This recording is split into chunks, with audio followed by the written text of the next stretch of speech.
You know, when you recognize what this day is, and you hear us talk about it every once in a while, we talk about the 11th hour of the 11th day of the 11th month, that signifies our major moment of remembrance each day, or each year.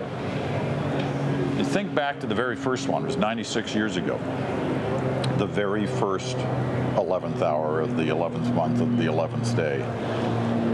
You know, one of my colleagues, Martin O'Brien, works at CBC in Toronto. He sent me an email in the last little while, and he had gone back and found his grandfather's diary. Lieutenant William J. O'Brien, the Canadian Field Artillery, Canadian Expeditionary Force. He'd kept a journal all the way from March 1915 to May 9th, 1919, when his service in Europe ended. And he found the diary entries for those particular days.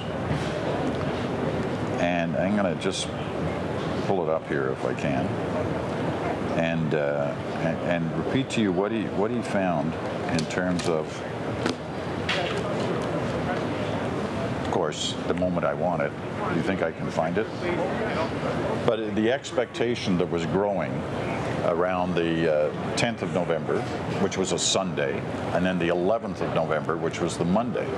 On the 10th of November, the diary entry talks about that kind of expectation. Speculation is rife as to what Germany will do with our armistice terms tomorrow.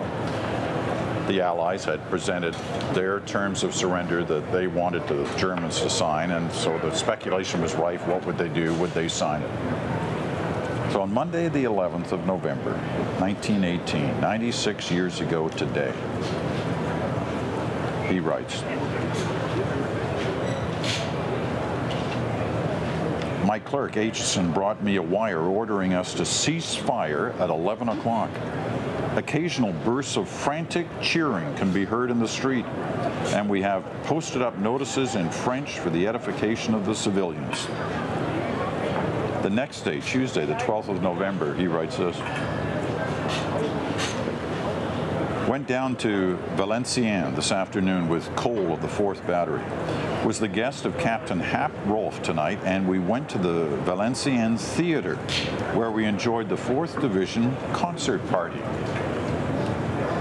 Can you imagine what that must have been felt like? They've just been through all these years of brutal, horrible war, seen so many of their friends die, butchered in the field. And then suddenly, within 24 hours, they're in a theater. Concert party. And many of the diaries and letters of the veterans of that war recorded on the 11th itself.